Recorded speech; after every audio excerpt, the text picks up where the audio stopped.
And Ryan Armani. Sit back and let's talk some Detroit sports right now on The Bottom Line. And here we go. Monday, August 22nd, 2022. Armani and Edwards, Bottom Line. Woodward, Sports Network. Ryan Armani, Braylon Edwards out today. In his stead, the great Stick. Thanks for having me on The Bottom Line. Always a pleasure to do a show with Ryan Armani. This guy, Fletch Flannel, this guy, Stick, could be the hardest working guy in the building, at least today. Already did 2 hours of Big D energy. Back for 2 more with The Bottom Line. Hey, man, it's Detroit sports. We're gearing up to the greatest part of the year. Football season's almost here. Dan Campbell did his press conference in between shows. So we got a lot more to talk about than we did this afternoon already. There is some fresh material to discuss, and we will get there momentarily. I will say this is my first day back in over a week. I was out sick last week, so I come back today, and no offense to you or you, but Braylon and Maz are out. They want no part about me. They want no part of me today. And that is the great Tom Mazaway.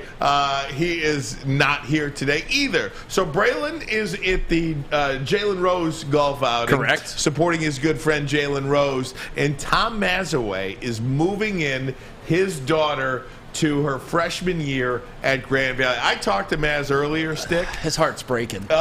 He's a total wreck. Yes. He is a disaster. You know, he's a family guy, and that kind of fits with He kind of does look like Peter Griffin, you know, a little bit. But he is a disaster. So now he'll just have his baby at home. 2 girls in college, 1 at home. Yeah, and, you know, Maz is such a great guy, and his identity is he's a great husband. He loves sports, and he's an even better dad. And for him to lose part of his nest, you can tell it's really tearing a hole in his heart, too. And that's because he's such a great dad and loves his daughters very much. But the Grand Valley State and Michigan State are 2 of them, so you keep an eye on him, man. Absolutely. So before we get into the show today, Stick, we have to get to this because we have a new kind of plate at Woodward Sports. We have added the heavyweights, the show. Yep. Great show from 5 to 7 live right here on Woodward Sports. So the heavyweights, big part of the network now. And so we have a new background plate, right? Yep, a new header. New header, that's what it's called, the new header.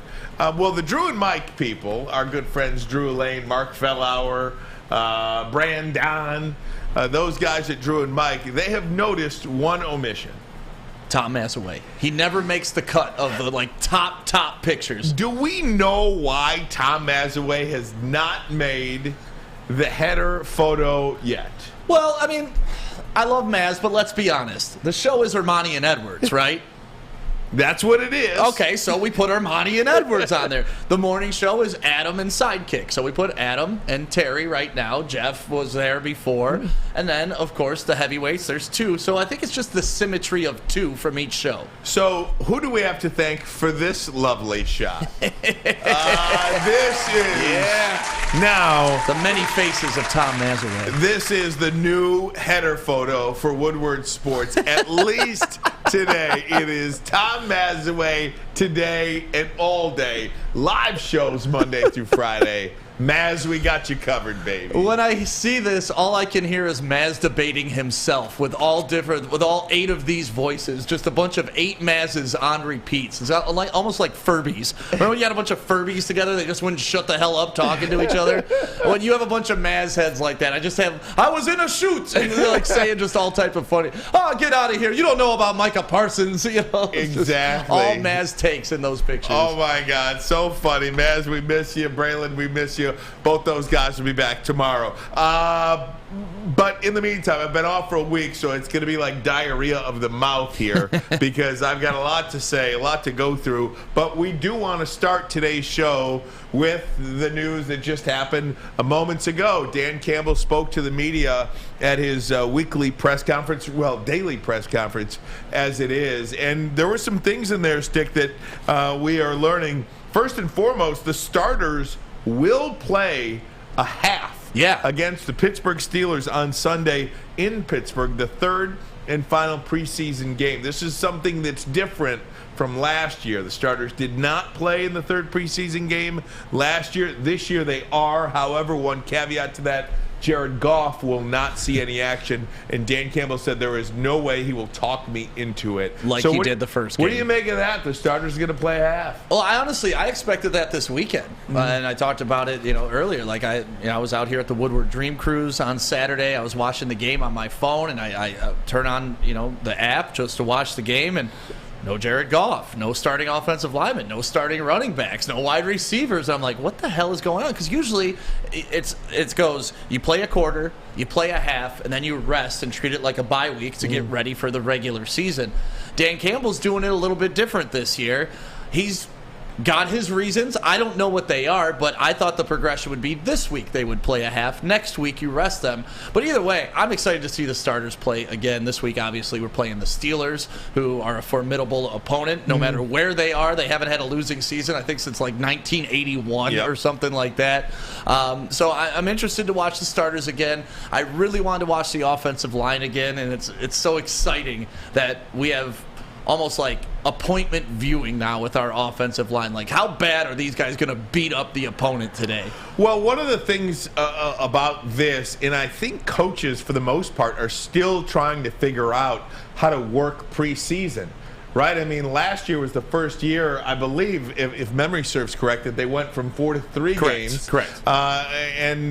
It was always thought of that the third preseason game was the one that most resembled a regular season game, and then last year that didn't happen like that, and this year it is. And one of the reasons Dan Campbell gave today was because he said a year ago we were not healthy.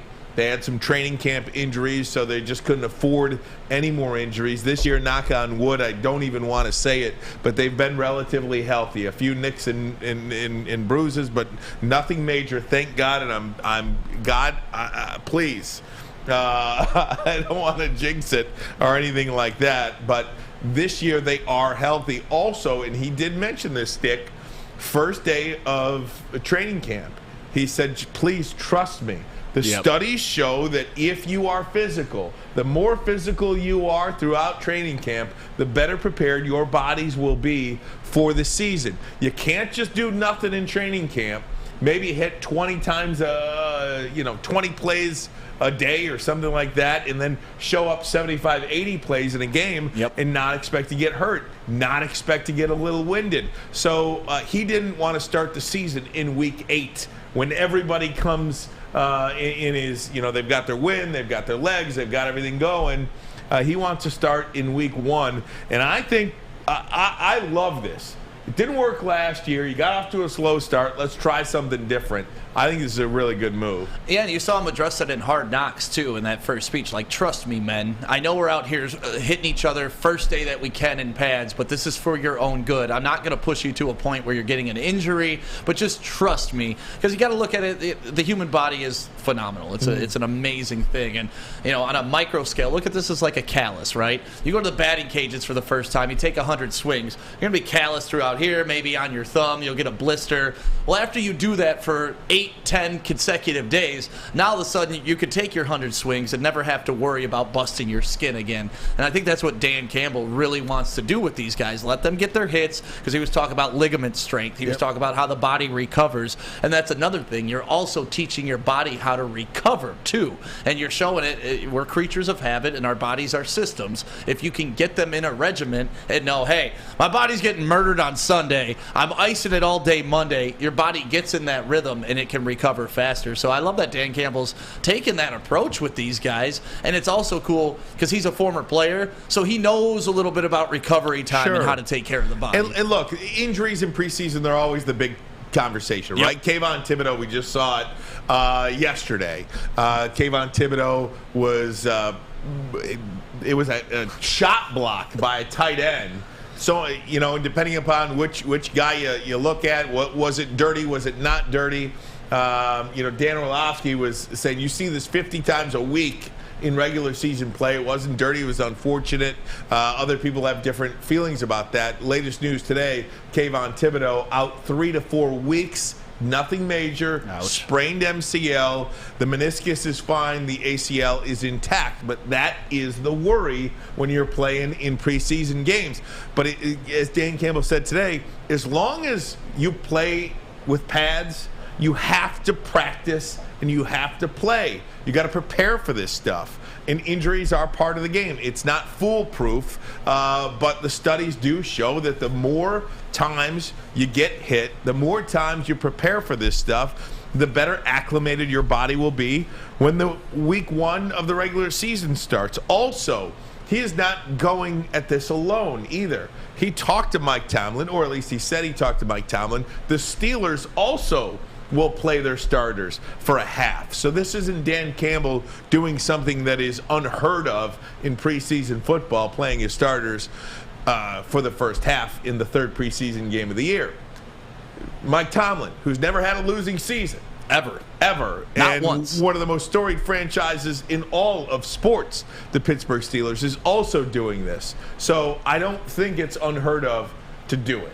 No, and they should be doing it. I'm full board for this, not only because I'm selfish and I want to watch the starters, but also because I do think this is for the betterment of the team. Dan Campbell isn't just parading people out there just because he can. He's conscious of what's going on. He's conscious of who he needs to keep healthy, who could potentially be injury prone. So, and Dan Campbell, I trust. He's doing the right thing with these players. He's getting them in the right shape right before the regular season. Because to your point, he said last year they weren't up to speed by the time week 1 hit. It took them several weeks to get there. I think this week we're hitting the ground running, not only physically, but also mentally too, because it's the second year of these guys, their system, the players understand it a little bit better. You understand what you're going to get out of Dan Campbell, who last year was probably looked at a pretty big wild card out of the players. Like, what is this guy going to do next? You know, he wants a real lion. He's biting off kneecaps. He's saying crazy stuff in the press conference.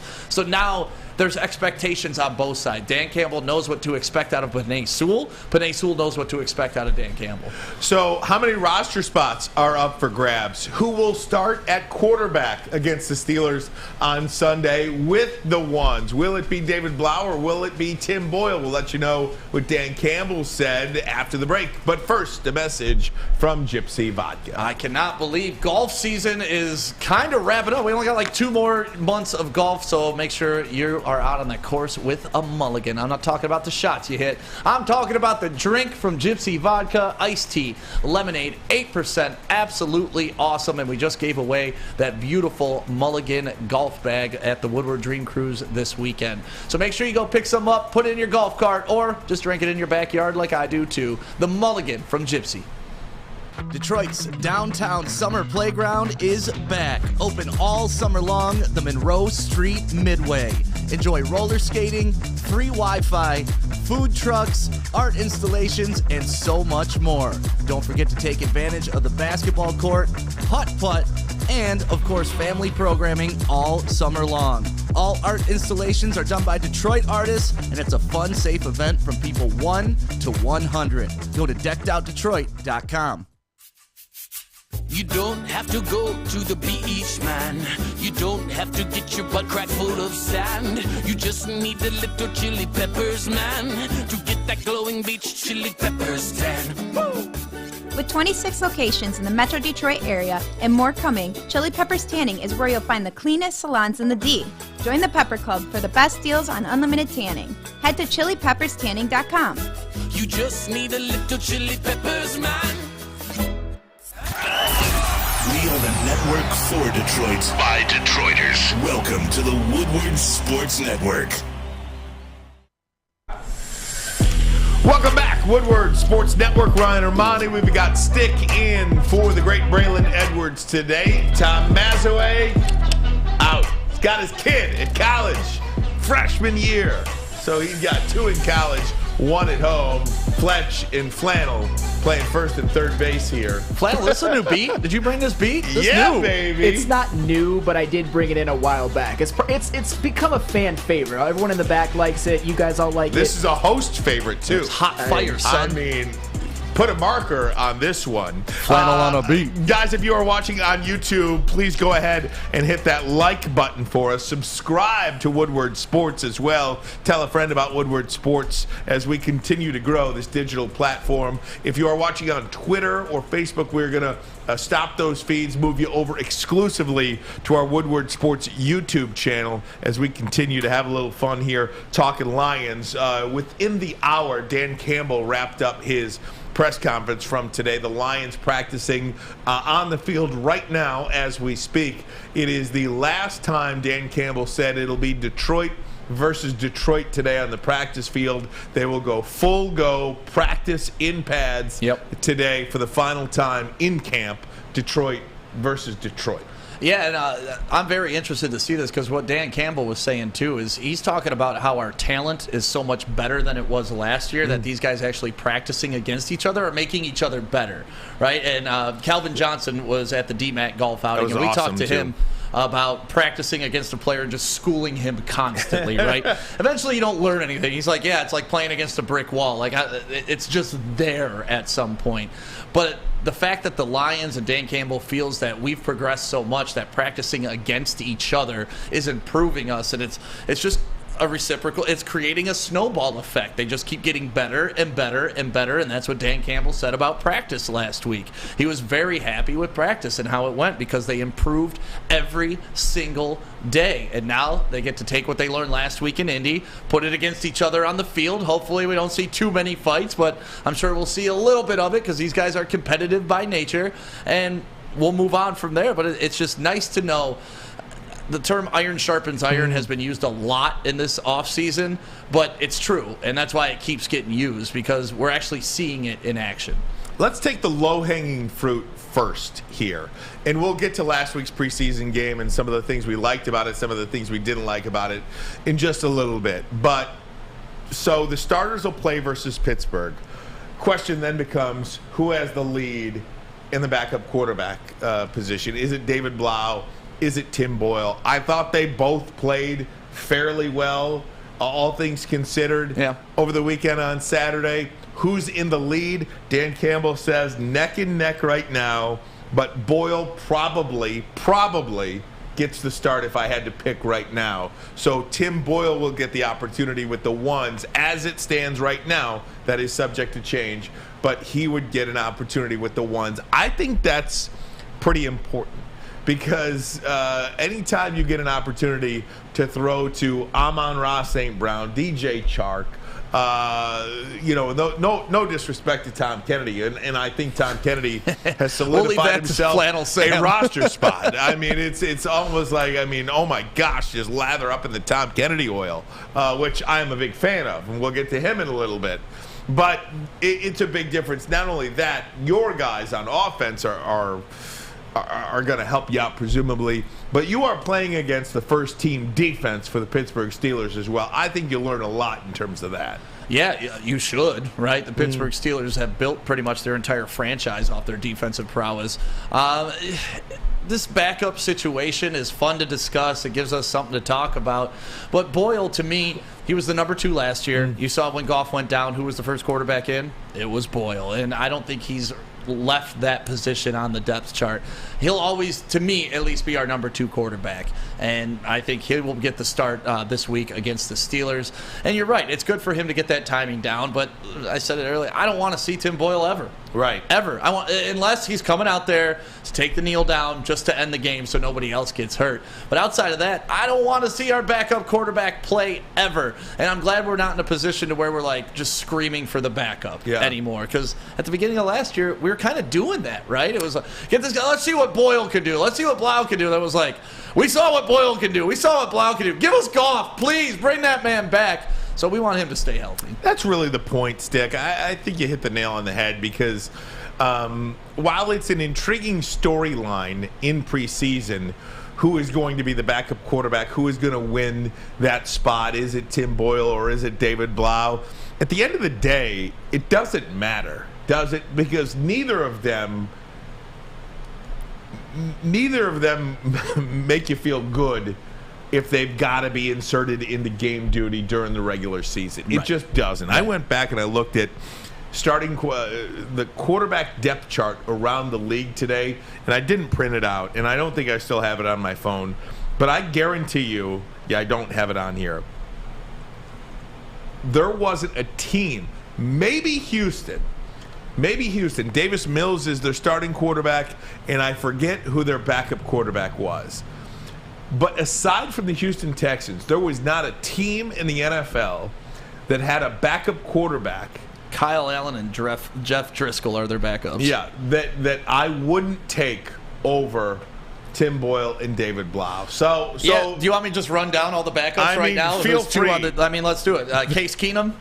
No, Case Keenum, Teddy Bridgewater, Brian Hoyer, Joe Flacco, Tyler Huntley, Brandon Allen. I don't even know who the hell Brandon Allen is. He was a starter in this league. He started for Cleveland, I believe. Now he's Joe Burrow's backup. You got Joshua Dobbs, Mason Rudolph, Kyle Allen, Nick Foles. Let's see, Logan. Just to name a few. Logan Woodside, Josh Johnson, Chad Henne, Jared Stidham, Chase Daniel, Cooper Rush, Tyrod Taylor, Gardner Minshew. That's my probably favorite backup quarterback in the league. Tyler Heineke, Trevor Siemian, Tim Boyle, Jordan Love. That's a good backup, Jordan Love. Jordan Love is all. Yeah, again. But that's a first-round pick. Yeah. So he should be a good backup. Exactly. Yeah, but as we're running down, it's Sam Darnold, Andy Dalton, Blaine Gabbert, Colt McCoy. I can't believe he's still even in the league. John Wolford, Nate Sudfeld, and then, of course, Geno Smith, who could potentially be the starter in Seattle. Yeah, so again, all this is great training camp stuff. Yes. You want to see who's going to win the job. You want these guys to play well. That's the one thing about it. I want somebody to win the job. I don't want anybody to lose the job. That's why I see these interceptions or these fumbles. You just feel for these guys. But it is what it is. One of the things that Dan Campbell said today, and he said this is probably not right, but off the top of his head, there's about 8 to 10 roster spots that are still up for grabs. Okay, so that means 45 people are cemented in. Think about that. Yeah. And again, I'd go to linebacker. Some of those jobs are open. Backup quarterback, that job is open. Tight end. Who would be the backup tight end? Funchess, maybe? Funchess has not been practicing well, but he plays well in the game. So how much stock do you put in that? And then the defensive backfield looks to be, I don't know, I don't want to say a real problem. Suspect. But that back seven does not look like it's going to be very good. No. It's funny, we're talking about our quarterback situation, and right now on the TV, who should the Steelers be starting at quarterback week 1? Mitch Trubisky, Kenny Pickett, or Mason Rudolph? Aren't you glad we're not in that boat? Yeah, I do. But again, if you are the Pittsburgh Steelers and you're moving on from Ben Roethlisberger, it almost seems like you just go with the first-round rookie quarterback, Kenny Pickett. The Pittsburgh Steelers are kind of like where the Detroit Red Wings were. Okay. When they won 25 or made the playoffs 25, 26 years in a row. But they were just making it to get their face kicked in. Exactly. Yeah. Pittsburgh, they've had a winning record every year since Mike Tomlin has been even before that, a head coach. I think it's like the 81, 82 or something like that. Is their last losing record. Something like ridiculous like that. So they have not been drafting high in terms of first round. So they don't really have a ton of opportunities for quarterbacks. The one time they did draft high, they get Ben Roethlisberger. What was he, 13th, 14th overall at the time? So out of Miami, Ohio. Yeah, exactly. And he wasn't that big of a that was the Eli Manning draft, wasn't it? Yeah, so it was. There were a lot of other big names Phillip in that. Rivers. Exactly, in that draft. So we'll see where this roster goes. But I do believe one spot that was locked up was Tom Kennedy. We'll get to him. And do you believe in the importance of winning in the preseason? Is that a big deal or not? He'll hear what Dan Campbell has to say, get our take as well. You are watching Armani and Edwards, The Bottom Line, Woodward Sports Network.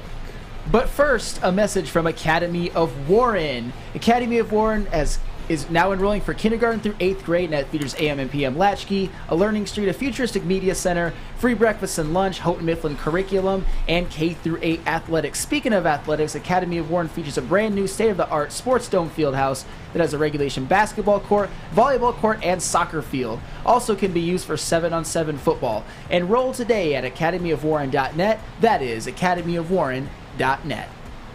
Hi, my diamonds. It's Crystal with an X. You want to get hot and perfect like me? Here's my super easy routine. Drink at least a gallon of water before you wake up. Attach a weight to everything in your house. Hello? Sell your car and just sprint everywhere. Scream when you exhale. Don't follow Crystal with an X. Do your own thing at Planet Fitness with tons of equipment and free fitness training in our clean and spacious clubs. Join now for just $10 a month and cancel anytime. 3 NBA championships. Detroit fans were there. 11 Stanley Cups. Detroit fans were there. 4 World Series wins. Detroit fans were there. And that one Lions playoff win in 1991. Yeah, Detroit fans were there. Woodward Sports, where the fans are. It's important. It's very important. And especially with a young team and just, where we've been, where we're coming from, and, where we began to go at the end of the season, man, it's got to be part of our DNA. It's got to become part of who we are. And we have to embrace every moment and treat it like it's your last moment. And because if you don't and you just kind of accept it, then you'll just be average or above average, and that's not good enough in this league. So that's a step in the right direction. I thought we got better these 2 days, and I thought we got better today. So this has been a good week for us. I just want to start there because the Lions were in a couple of situations in that preseason game that they did pull out. A couple of third down conversions in the red zone, the 2-point tries. I mean, I do think it's important to win. When you're a franchise that doesn't win a lot, I think it's important to win. I don't care if it's in the regular season, in the preseason, in a tic-tac-toe game, whatever the case may be. You want a football game.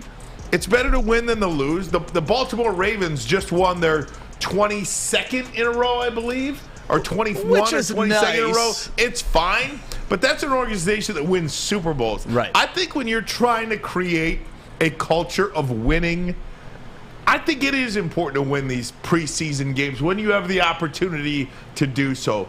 They were faced with one play to win the game, and they made the play. They got after the quarterback. They made the play. I'd rather them make that play and feel good about it than not make that play, lose, and just say, oh, you know what? Doesn't matter. Preseason. Yeah, I think you have to have some sort of perspective on it, though, where if you do lose, it's not the end of the world. You should treat it as a learning moment to get better. And if you win, yeah, okay, good. We won. Feel good about it. But you saw Aaron Glenn talk about this in the last Hard Knocks. Because learning to win for these guys is important, and mostly because they're Detroit Lions. Like if we're a different franchise, we may not be having this conversation about how important preseason wins are. But these guys, a winning culture is tough to come by, right? And Aaron Glenn in the last Hard Knocks was, hey, how many games did you lose in college? 1, and then you went to a national championship. All right, you woke up every day knowing you're going to dominate that game. Hey, how about you? You went to Ohio State, you lost 1 game that year. You woke up every morning, the minute your feet touched the floor, you knew that you were about to lay an ass whooping on the competitor. You need to get back to that mentality because it can be stripped away from you, and it's tough to get that back once you feel that, all right, you don't want them to just have the throw your hands up in the air that no matter how hard I try, it doesn't matter. We're never going to get over that mountain. And that's what you saw last year to Dan Campbell and his coaching staff credit is they kept trying. Even though they were outmanned in a lot of these games, they kept trying. And once they get a taste of that winning and you understand how to win, this is why like me and Neil go back and forth on draft capital and equity because I think winning is more important than your draft capital. I do. I will always think that. If you can get wins under your belt in the regular season, and you could start stacking those, because we've watched championship teams form that way here in Detroit. The Bad Boys had to learn how to win. They had to get through the Celtics. You know, the 2004 going to work team, they had to get over the Nets hump and the Celtics hump. So whenever we've seen teams grow like that and learn how to win, they become stronger in the end because you're faced with adversity. Again, and Chuck and a couple of other people are writing this in the chat, and I don't want to discredit it. The 4-0 preseason led to the 0-16 regular season. I fully understand that. But doesn't this feel a little bit different this time around? I mean, doesn't it? I mean, back then when you're trying to build a team for 1 year versus building a culture and building a program, it goes back to the Tom Izzo saying, I don't want to build a team, I want to build a program. So he didn't want to be good for 1 year with a group of seniors and then that's it, then you never get back.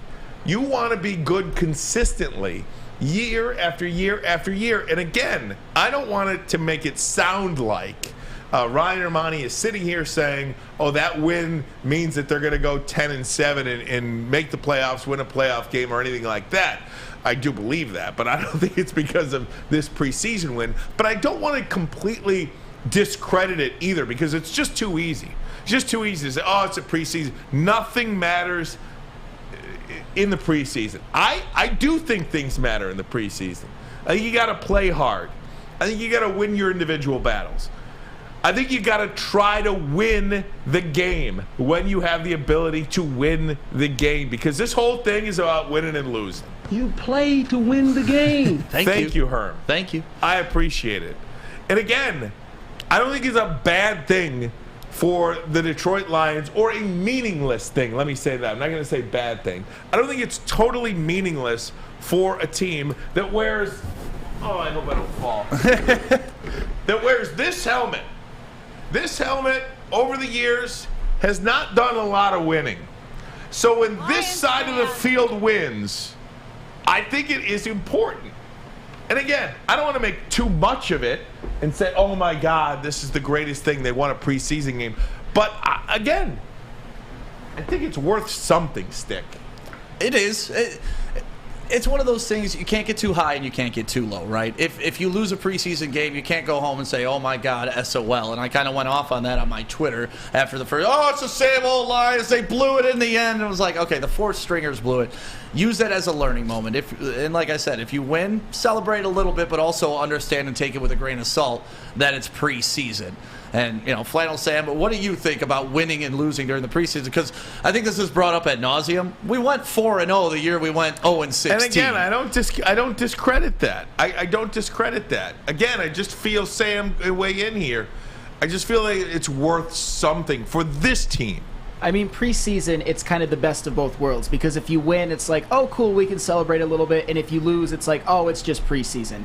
And the reality is that backups won that game. I don't know if there's too much you can take from that. I understand what you're saying with a losing franchise like the Lions. You have to experience winning.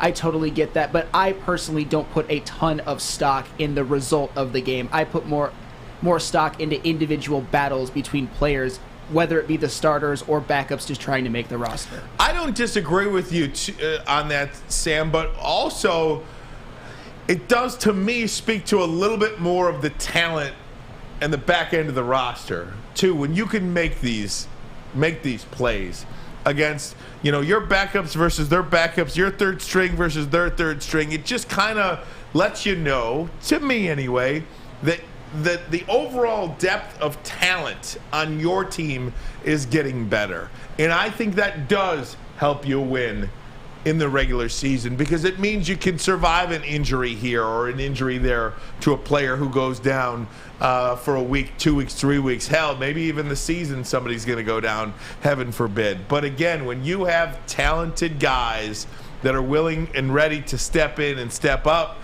for an injured starter, I think these moments matter to say that backup knows that he can do it in a game.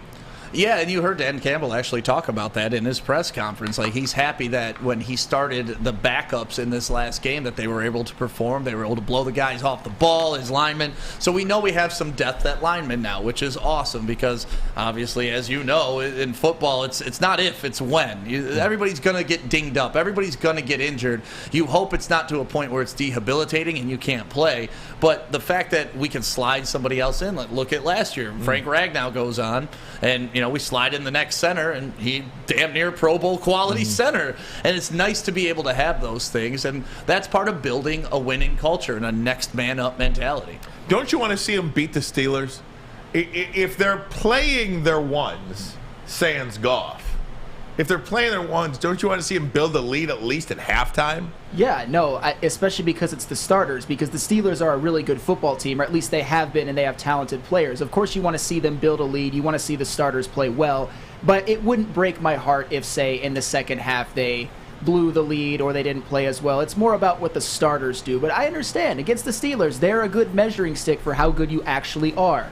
And again, I'm not going to lose any sleep if they lose to the Steelers. Right. And I probably wouldn't lose any sleep if they lost to the Colts. It's more about how you lose, not if you lose. I am so all in on this football team, I can't even tell you.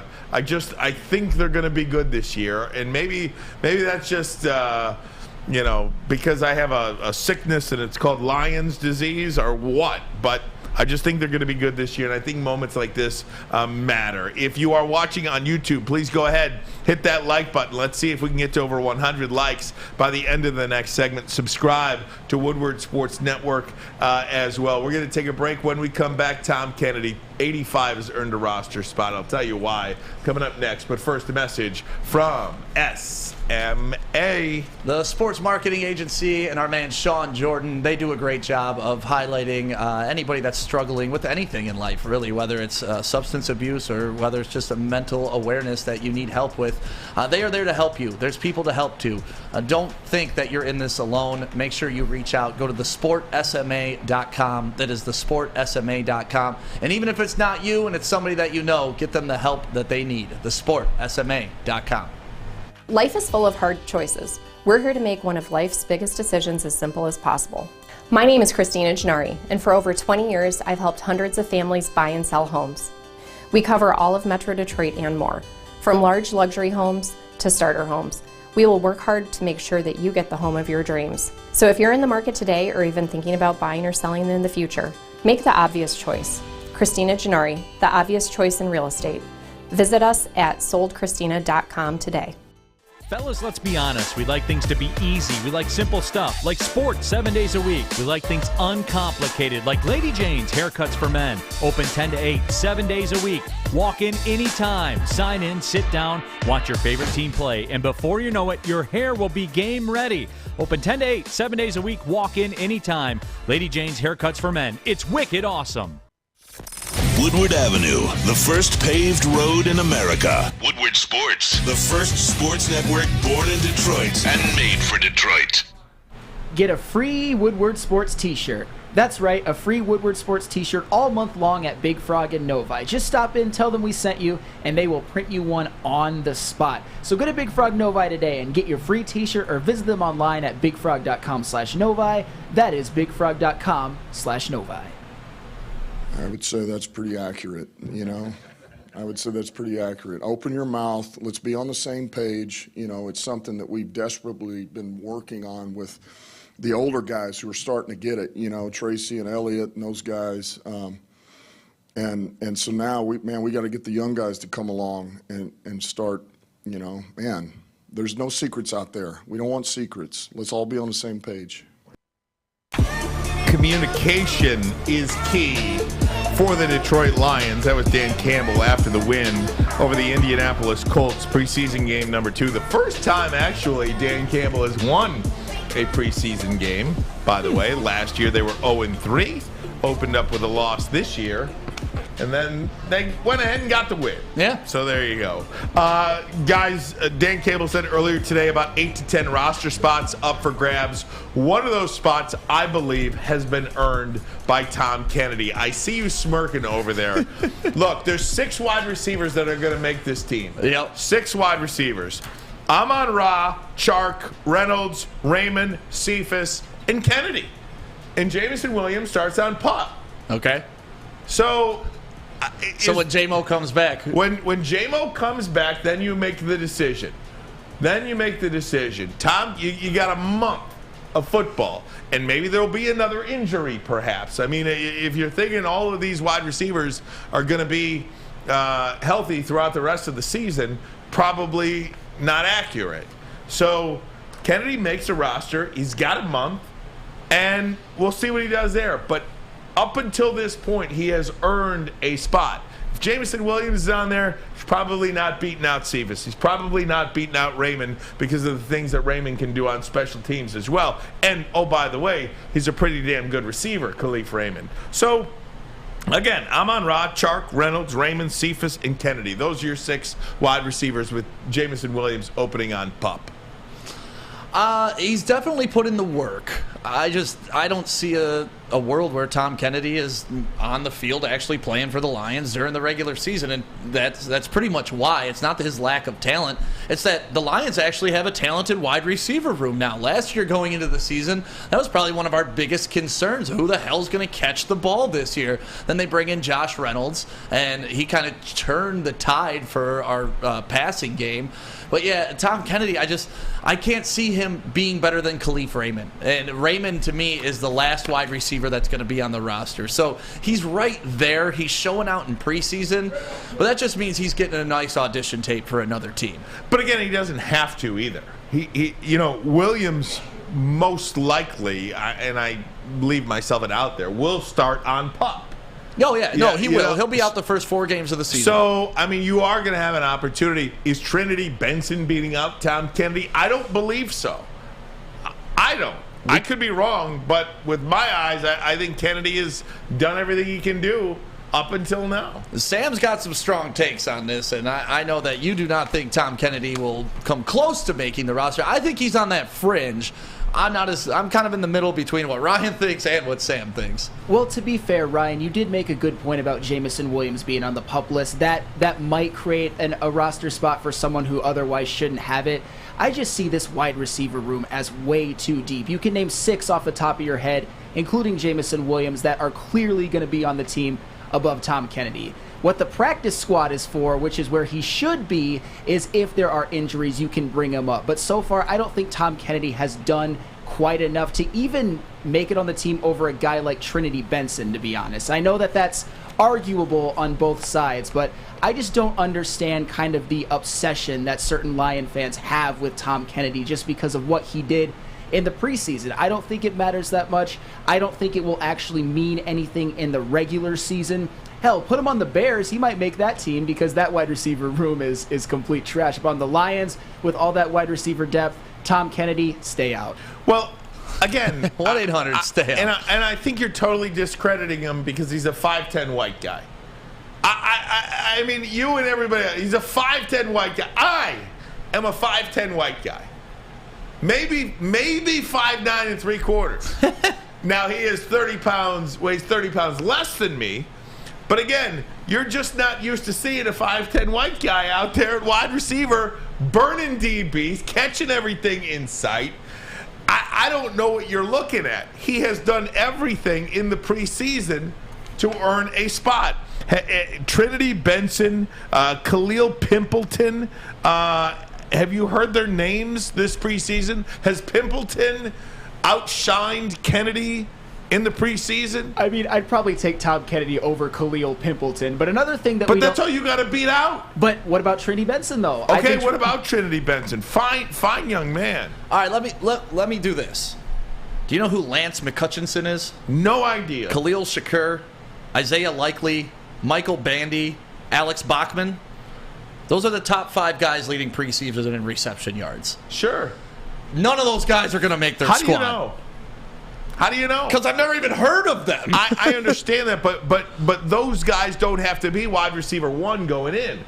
You're talking about have they earned themselves a roster spot?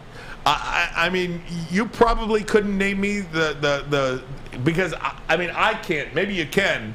I don't want to call you to the carpet here, But you couldn't tell me 6 wide receivers of the Chicago Bears active roster right now, could you? No, I could barely name 2 exactly for the Chicago Bears. So how do we know that these players aren't going to make the? You could have been naming me the 6 wide receivers for the Chicago Bears, but what and I'm I would have saying said is, okay. If we're just getting caught up in preseason stats, these guys are all making the team. They're going to be great, right? Because they're putting up stats in preseason. It's preseason. But there's a bunch of no names leading the way. That's just how preseason goes. Okay. I understand your point. Yeah. I'm talking about winning a roster spot. I am not talking about wide receiver 1. Oh, yeah. For an NFL team. I'm talking about with the wide receivers that the Lions have on their roster right now. 1, 2, 3, 4, 5, 6, 7, 8, 9, 10. There's 10 guys on the Lions roster right now at wide receiver. That's a lot. 6 of them will make the playoff. Make the playoffs. Hope make all the of them roster. make the playoffs. So basically, and basically 7 of the 10 will make the team. Mm-hmm. 7 of the 10. With Tom Kennedy, with Jameson Williams going on pup. So I don't understand the vitriol and the hatred coming from third base over here in Sam Flannel. Well, it's not like vitriol and hatred. You hate him. It's the balance to all the love. And one of the reasons why I think he's getting all this love is because he's a 5'10" white guy. Let me explain. You guys are making a cult hero out of him, and he's not any good. He's just not. And even if he does make the roster, he's not getting any targets because we forgot to mention even TJ Hawkinson or even Devin Funchess from the tight end. I just don't think he's going to really be relevant to this team. And what if he does make a roster and maybe plays a little special teams and possibly gets some targets if there's injuries? To me, that's no big deal. That's all I'm saying. I don't want people to make a cult hero out of him just because what he did in the preseason, and he's kind of seen as scrappy and a hard worker and a 5'10" white guy. But again, that's the only opportunity we get to see these guys as well. He's in the preseason, and I think whether it's Tom Kennedy or insert player name here, when you see a position in the NFL up for grabs and somebody's going out there trying to earn that spot, you can't help but root for that player. I mean, if he's not going to be on the team, I can help but root for it because it doesn't mean anything to me what a little Tom Kennedy is doing. So you take no joy in seeing a lifelong dream from somebody be earned by an individual. I'm kind of a root for the favorite kind of guy. I'm not gonna lie. Like so who would the favorite be for this? Trinity Benson? I mean, I don't root really hard for either of them. I don't think either of them are going to be relevant. But my kind of guy is more like a Jameson Williams or a Myerson. Oh, that's easy, man. I root for the favorite. I don't have an underdog that really has tugged at my heartstrings, and especially not Tom Kennedy. I got to be the balance to everybody going nuts over him. I'm sorry, I just do. I like the personal interest story of Tom Kennedy, and I believe that if Tom Kennedy makes the roster, which I believe up until this point, there's a roster spot here, and he has earned the spot with what he's done in the preseason. Because if you're just what are you basing it on if you're not basing it on preseason? Like practice. Okay, so I anticipate he's doing the same thing in practice as he's doing in the game because the coaches continue to put him in these situations. That was a planned call for Tom Kennedy in the corner of the end zone at the end of the first half. That was a plan. That was a called play. More about scheme and trying to see how that play is going to work and how the defense reacts to it more than I'm trying to isolate this player because maybe it's like, all right, this is Amon-Ra St. Brown's play. We're going to see how it works. Can he execute? Why couldn't Trinity Benson be in there or Khalil Pimpleton? Why wouldn't he be in that spot? People were hyped for Pimpleton too out of Western Michigan University. I'm just saying I don't see why it's a bad thing. It's just crazy. I am literally looking at the reception leaders for all of preseason right now, and there are no real recognizable names till you get to Keelan Cole, a wide receiver from Vegas, and he's like 25th on the list. Who's the first guy that's leading the preseason? Lance McCutcheon for the LA Rams. Look at that. But he's not gonna. They got Van Jefferson. They got Allen Robinson. They got Cooper Kupp. Let's see if he makes the team. Well, you and I, right now, we'll see if he makes the team. If Lance McCutcheon makes the team? Write his name down. All right. Write his name down. They still got Tutu Atwell. They got a couple other guys Write out his there. name down. I will. I'll remember. I'll never forget Lance McCutcheon. Nope, Lance McCutcheon. There's no doubt about it. Watch him catch some game-winning touchdown to send him to the playoffs or something. There is no doubt about it. So again, one area that did play well against Indianapolis, whether you think it did or not, is that defensive line. Yeah. Very much improved. And again, the starters, Aiden Hutchinson anyway, did not play. What does Dan Campbell think about them? We'll get to that next. But first, a message from the Folding Warehouse. Folding Warehouse. I was down in Hamtramck on Saturday for the DC FC game, and you know what we did before that? We went to the Folding Warehouse, and I tried to throw left-handed because my wrist will not be healed to the end of October. I saw you guys worrying about that in the chat, so thank you guys for your concern. But yes, my fracture will not be healed. But if you don't have a fractured wrist and you want to go throw footballs, there is no better place to do it than in Hamtramck at the Folding Warehouse. Plus, they got the $2 mystery beer machine. I took full advantage of that because even with a bum wrist, you can drink some beers. Folding Warehouse. Make sure you go there this week or this weekend to entertain your friends. It's a great day to get some Centron in your life. Okay. There it is. Centron, here we go. Gotta grab the cranberry. Oh wait, it's 2 for $4. Gotta double up with the classic as well. Centron World, baby. Centron, available at select Krogers, and if you want to know how, go to @CentronWorld.com. You get dope like me. You know what? Why wait?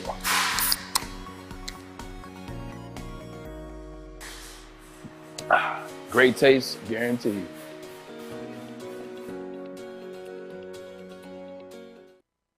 Ciabattas, summer salads, and dip shakes. All at Big Boy. Try a chicken club, chicken cordon bleu, or sunrise ham and cheddar. All on our grilled ciabatta bread. Or keep it light with our Michigan apple, chicken Caesar, or Greek salad. And don't forget to cool off with a frosty hand-dipped cookies and cream or strawberry shake. You heard it here first. Summer just got better. You have an opinion? Make sure it's seen and heard. Corner, jumper, tweet us, hop on the YouTube chat, slide in the DMS at Woodward Sports on all social media. Planet Fitness is currently inviting all high school teens between the ages of 14 and 19 to work out for free all summer long, and that goes all the way until August 31st via the High School Summer Pass. Planet Fitness is home of the Judgment-Free Zone, where you can work out in a non-intimidating, judgment-free atmosphere with membership starting at only $10 a month. Only $10? Only $10. Or you can get the Black Card for $24.99 per month. Join today in club or online at planetfitness.com. Planet Fitness, where your fitness is essential. Essential. Yesterday, before, when I was talking about going into this game, it was, I felt like the most consistent group of all of them this week was the D-line in those 2 days. I thought every one of those guys improved. I didn't feel like anybody took a step back in that room, and then it just carried over into this game. So they did a great job. They were disruptive. They fit the gaps. They hustled. They played hard. And there again, I mean, the easiest way to say it is we got better. And I'm not sure that the defensive line was seen as any sort of strength coming in. And I know that back seven is left lot there to be desired, but the defensive line through a couple of preseason games, now we only got a little glimpse of the guys in week one, but I mean, they got some pressure when it mattered against Indianapolis. Again, depth. Austin Bryant is a name that to me has played really well this preseason, this camp. When you can find guys like this, when you can see a player out there and you can say, you know what, that guy's going to help this team in the regular season. I hate to keep talking positively about the Lions because I know no, why? It's very uncool. Kool-Aid season, baby. It's very uncool to talk positively about the Detroit Lions. And I mean that. And I wish I could be more negative and hate on the Lions because they're the Lions and Same old Lions. Oh, man. Lions fan. That really sells to be negative about the Lions. You join the party. You could be negative about the Detroit Lions. I can't be negative about them, guys. And there's nothing that they're doing this preseason that is leading me to do that. Do they have some work to do defensively? Yes. Yep. Do they have some work to do specifically on the back seven? Yes. But right now, and I am not saying they're going to win the friggin' Super Bowl. I do believe that they will win a Super Bowl under Dan Campbell. Oh, baby. I'd say that. I do believe that. Say it again. Brad Holmes and Dan Campbell, I think, eventually will lead this franchise to a Super Bowl. I'm sorry if that offends you. I'm sorry if that triggers you. It arouses me. But my goodness, you start to see some pieces here that can help. I saw that stick. They can help this franchise moving forward. I mean, listen. You're talking Super Bowl now, and you got me all distracted and hot and bothered over here. But it's good to see improvement, and that's all you want to see day by day, game by game, practice by practice. And when we're talking about the defensive line, the stat that stood out to me the most for the preseason game is they did not let up one rush over 5 yards. Not one.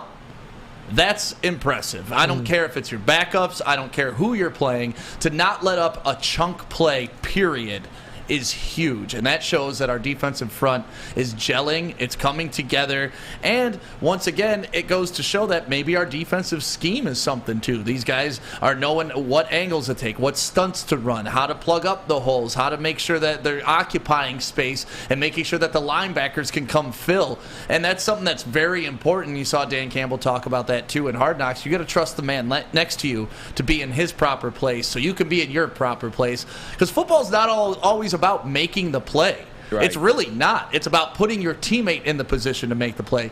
Defensive end isn't always going to get the sack, but you know what he's doing? He's turning that running back, or he's turning the quarterback back inside to his linebackers. And if he's not there for contain, the linebacker has no shot of reaching him at the edge.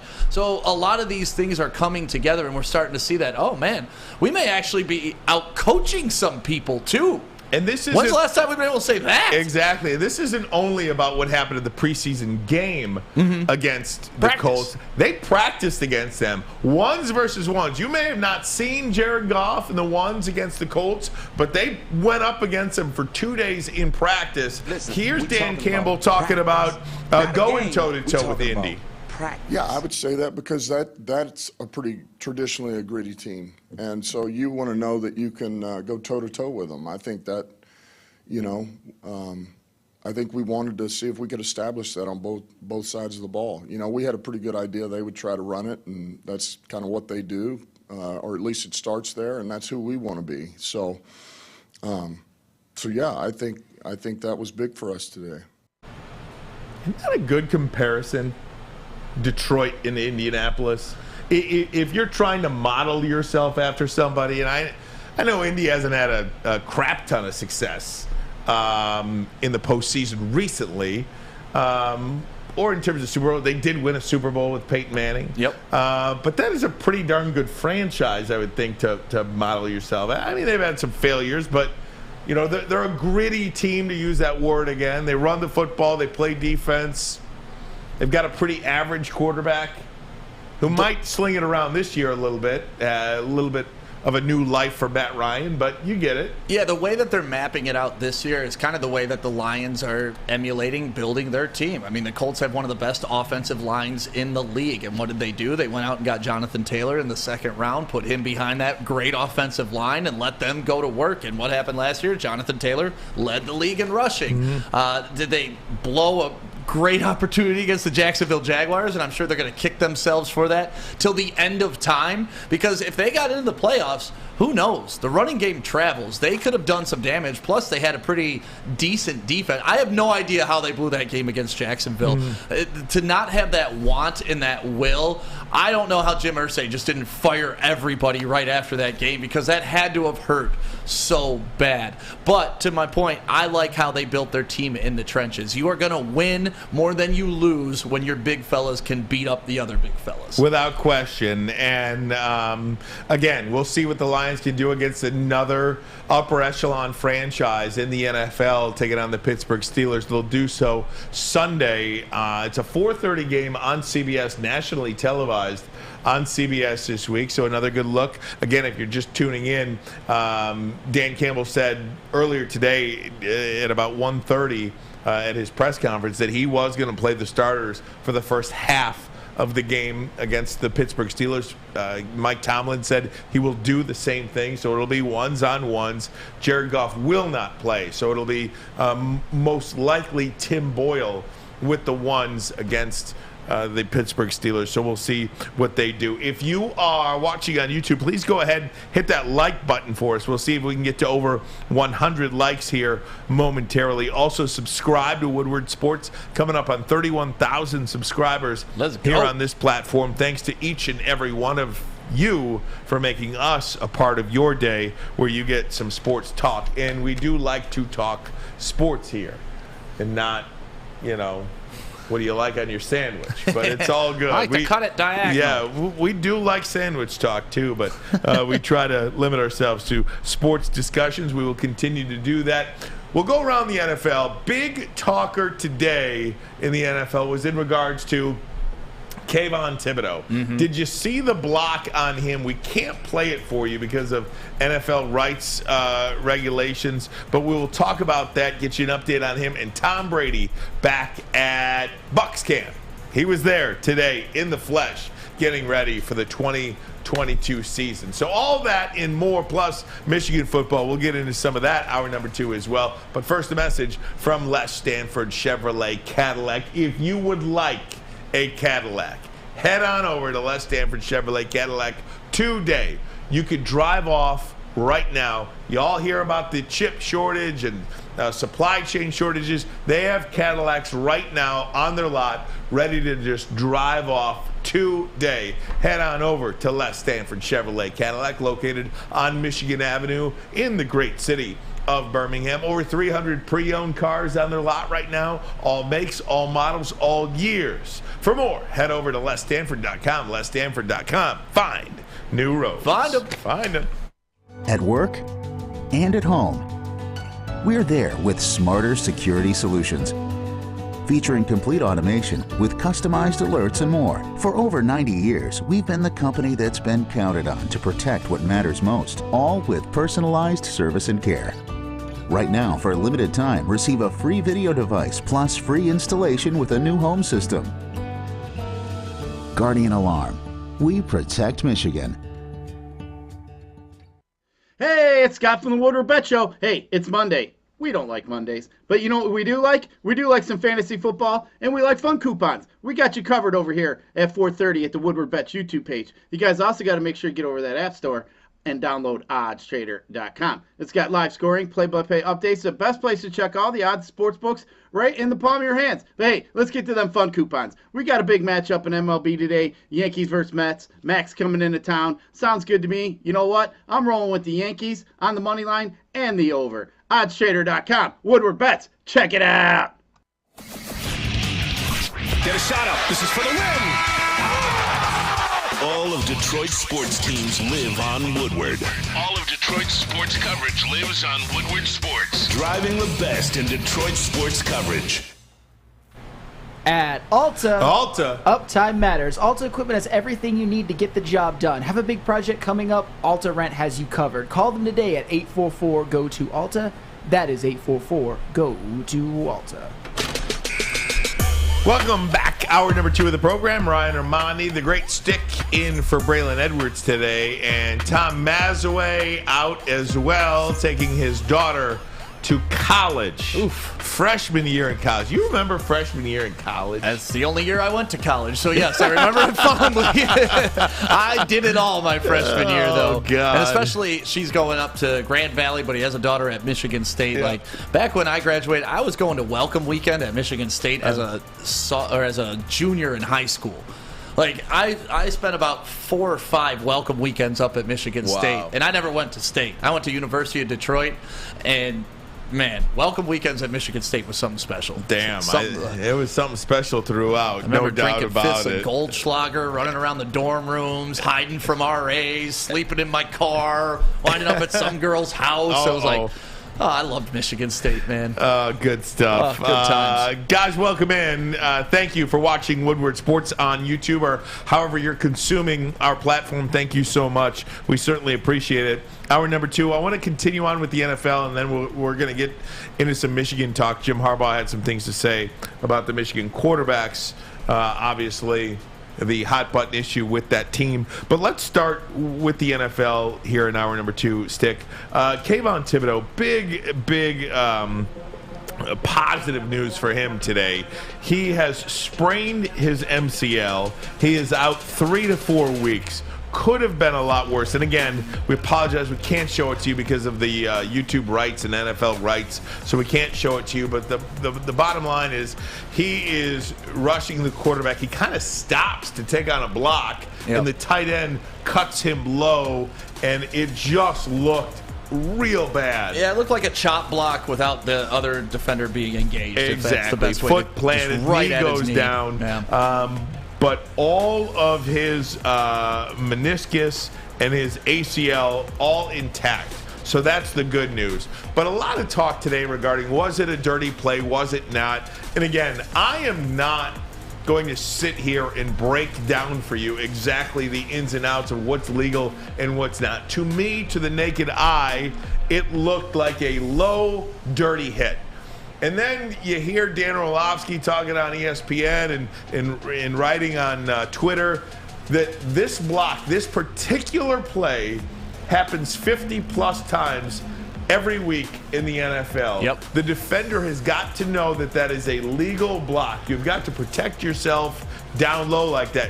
Where the defender cannot go low on an offensive lineman's legs, the offensive linemen have the ability to go low on defensive players' legs. Now, you can argue that that's a dumb rule all you want, but it is a rule. It's the rules. And by rule, that was a legal play by that defender. The only time it would be illegal is if the defender was already engaged up top. You can't do that. You can't have somebody engaged up top and then shoot low at the knees, but that's just a part of the game, and injuries are a part of the game, and you hate to see it with a high draft pick like a Kayvon Thibodeau, and that was the guy that maybe we were considering here in Detroit, and you never know how injuries are going to play out like that.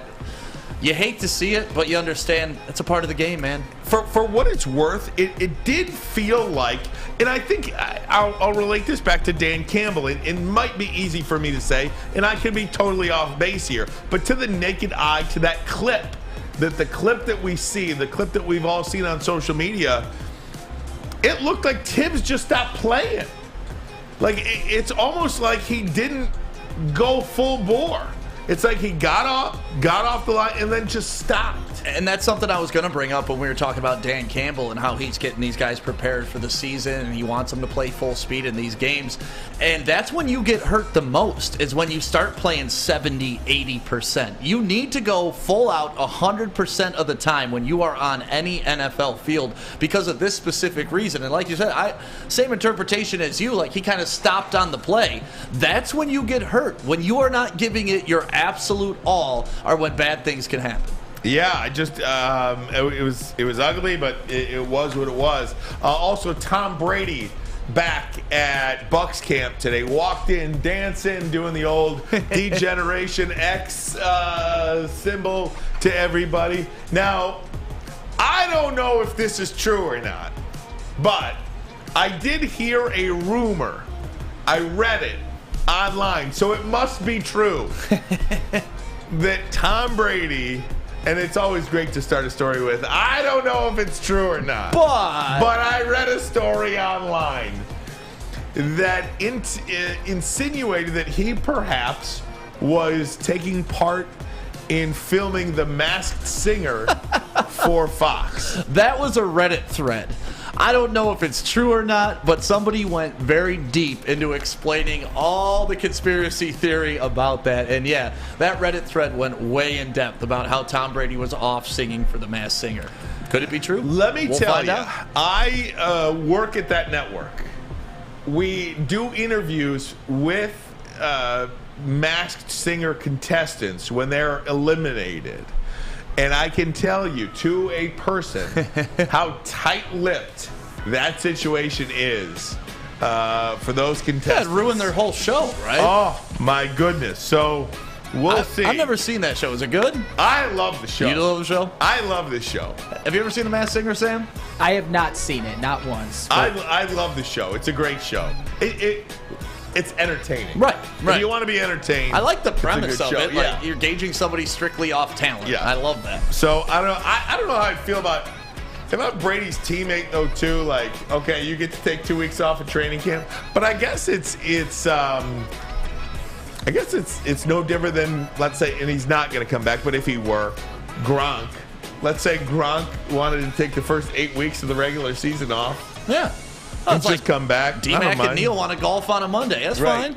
Fletch can't do that. Right. Sam can't do that. That's a great point. Listen, there's That's levels to great- everything here, that right? is a great Braylon point, wants dude. to take Monday off to go hang out with Right. Jalen Rose. Right. Ryan Lentz ain't doing that. Dude, that is a great point. And did he hear the story about Brady and Gronk potentially going to the Raiders? I did hear that. Dana White was involved in that, too. He negotiated it. So Dana White, the owner of the UFC, says he negotiated a deal that would have sent Brady and Gronk to the Raiders in 2020 instead of Brady and Gronk going to the Bucs, and it was all but done.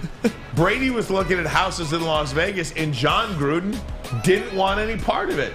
He nixed the deal. I love John Gruden, but that was probably the dumbest thing John Gruden has ever done. So period. You could say, so the thing I took from that was how much we simply don't know. Right. We all think we know, but there's this like underworld that this NFL cult. Well, the NFL, everything, government, politics, sports, everything. We think we know what the hell we're talking about. Yep. And then you see this Dana White. And Dana White says, look, I never, ever thought I would share that story with anybody. But he's on with the Gronks and UFC preview. And there it is. And Gronk was like, yeah, Gruden didn't want us. There's several things that are hilarious about that story. First, the fact that Gronk and Brady are always a package deal. Right. Like, has there ever been a duo like that in the NFL to where they've just followed each other around? Like, you want Gronk, you have to take Brady. Like, I can't ever remember that. You know, it'd be like Jerry Rice and Joe Montana. Well, all right, Kansas City, you want Jerry or you want Joe Montana? Right. Well, Jerry Rice got to come with him. What do you want? And the fact that John Gruden turned it down, that's absolutely ridiculous. But yeah, everything is above our heads, right? You know, I think Pink Floyd put it best. All in all, we're just another brick in the wall, man. The wall's a much bigger thing than all of us will ever comprehend. No doubt about it. We'll continue to go around the NFL. A couple of big stories next that you'll want to hear. But first, a message from Lady Jane's Haircuts for Men. Come to Lady Jane's for an award-winning haircut experience and register for a once-in-a-lifetime opportunity to win the car of your dreams from Les Stanford Chevrolet Cadillac. Lady Jane's Haircuts for Men. Open 7 days a week. Walk in anytime. No appointment necessary. It's wicked awesome. Wicked. It took exploring 50 different formulas and hosting countless taste tests, but we believe Gypsy Vodka is the smoothest vodka on the market. Don't believe us? Ask the owners. We're Mike and Adam Kazanowski with High Five Spirits Distillery. We're in close to about 1,200 locations throughout Michigan. We wanted to create a brand that was geared more towards freedom, love, adventure, and at the end of the day, we really wanted to tell a story that inspired other people to take risk, follow their dreams, whatever that might be. Hey, this is Mr. Kearney, Chief Academic Officer, Academy of Warren. I want to welcome you to the brand new Field House. The state-of-the-art facility has a regulation basketball court, volleyball court, soccer field. It can be used for 7-on-7 football. Our K-8 academic features AM, PM, latchkey, small classroom sizes, learning street, futuristic media center, free breakfast and lunch, Houghton Mifflin curriculum, academic games, K-8 athletics, and more. Enroll today at academywarren.net. Make sure you download the Woodward Sports app in the App Store and the Google Play Store today. Take Woodward Sports with you wherever you go and listen live on your phone or mobile device.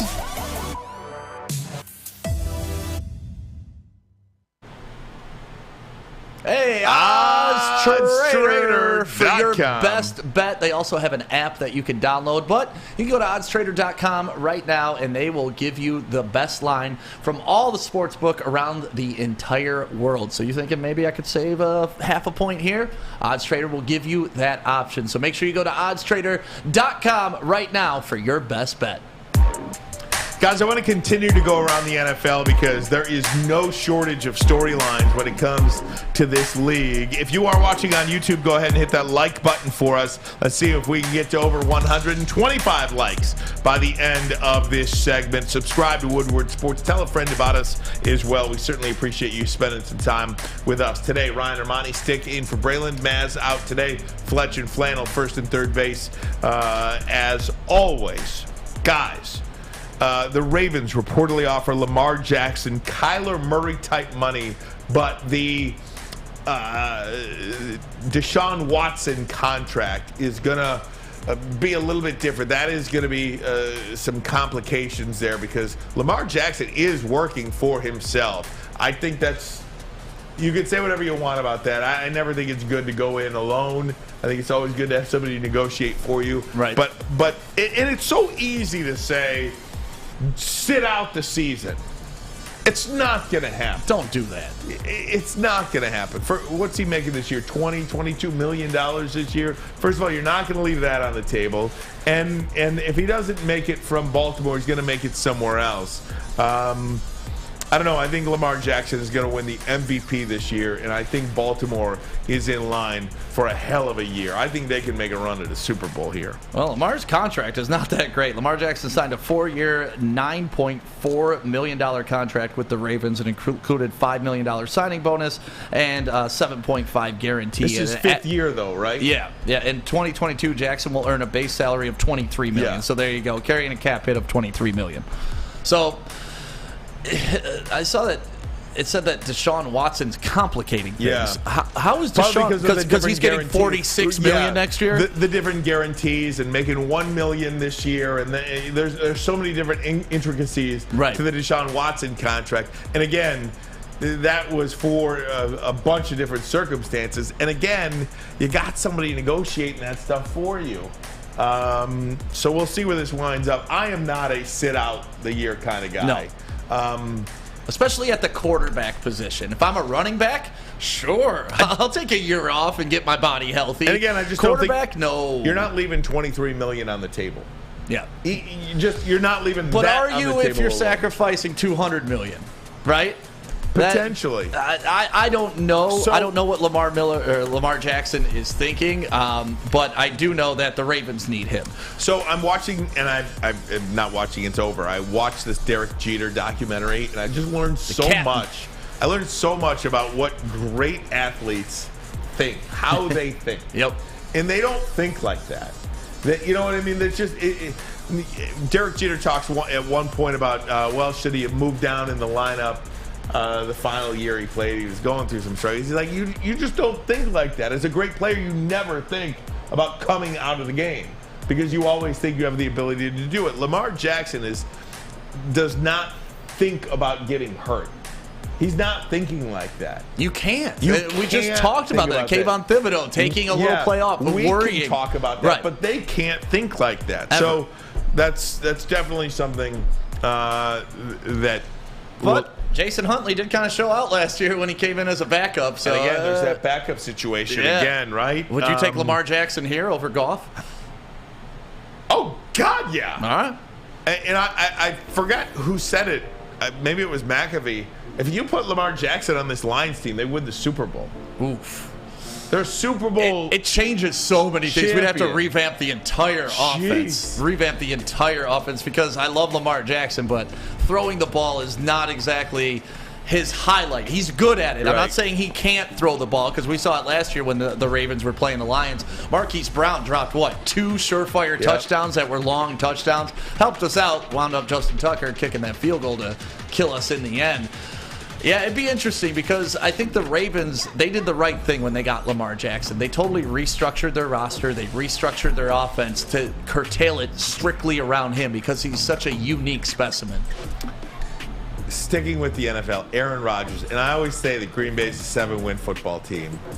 But again, you can have all the Aaron Rodgers you want. If you don't have anybody to catch the football, you are going to be in trouble. Aaron Rodgers, talking about his receivers. You keep dropping the ball, you're not going to be out there. It's going to be the most reliable guys that are out there.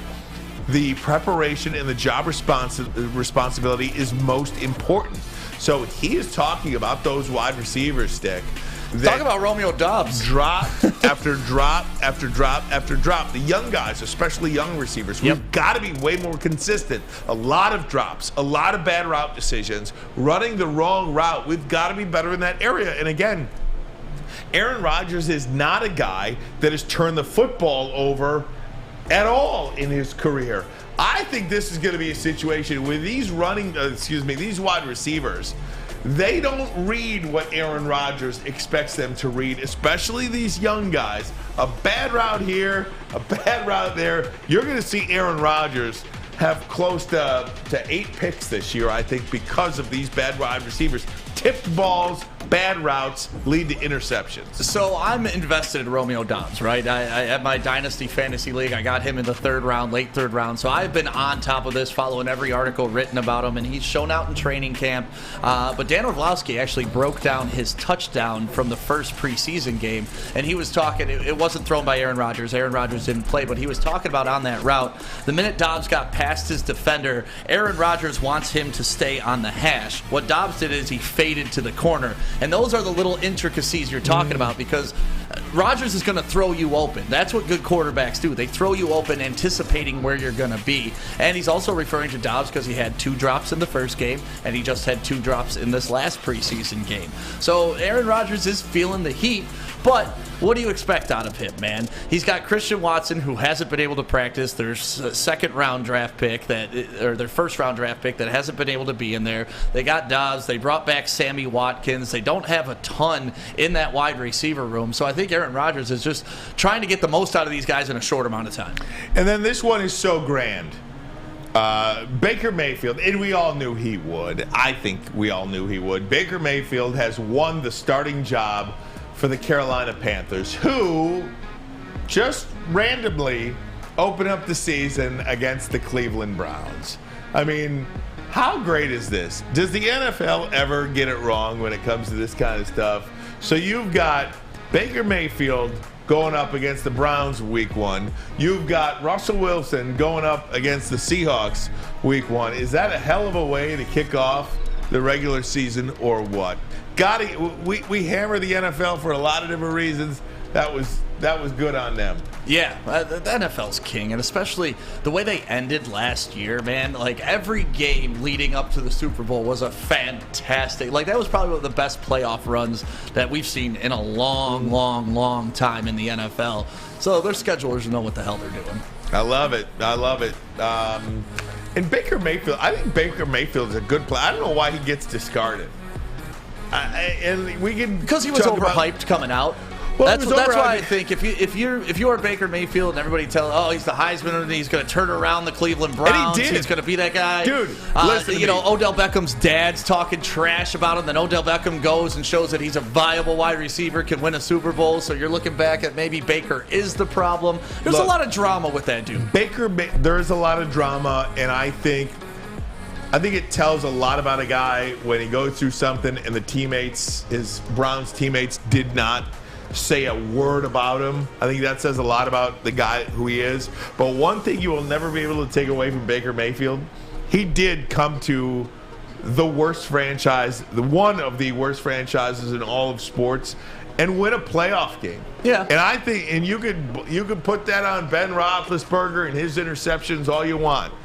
If the Detroit Lions play the Green Bay Packers at Lambeau in the postseason, and they get Aaron Rodgers to throw 4 picks, I will give this franchise all the credit in the world, and I will give whoever's the starting quarterback all the credit in the world, because that's equivalent to what Baker Mayfield did by winning a playoff game in Pittsburgh. Yeah, which is fair. I would argue that offense was more predicated on the run than having a good quarterback. I mean, I could hand the ball off to Nick Chubb and Kareem Hunt and do pretty well. If the Lions win a playoff game running the football, are you like, well, we won, but we did it because we ran, not because of the quarterback? No, but I'm also going to understand that, hey, man, Baker Mayfield may be more of a placeholder than the guy that actually puts you over the top. Fair enough. Nick Chubb's the guy. Nick Chubb's that dude. Fair enough. You hate Baker Mayfield. I do not like Baker Mayfield. I love his commercials. And I thought what would have been awesome is if State Farm came out and had him doing like a moving sale out front of Cleveland when he got traded. Like, that would have been hilarious. Like, just selling all his Cleveland stuff. But they didn't do it. By the way, just put a bow on this Carolina Panthers situation. Matt Corral out for the year. Yes. Injury in the preseason.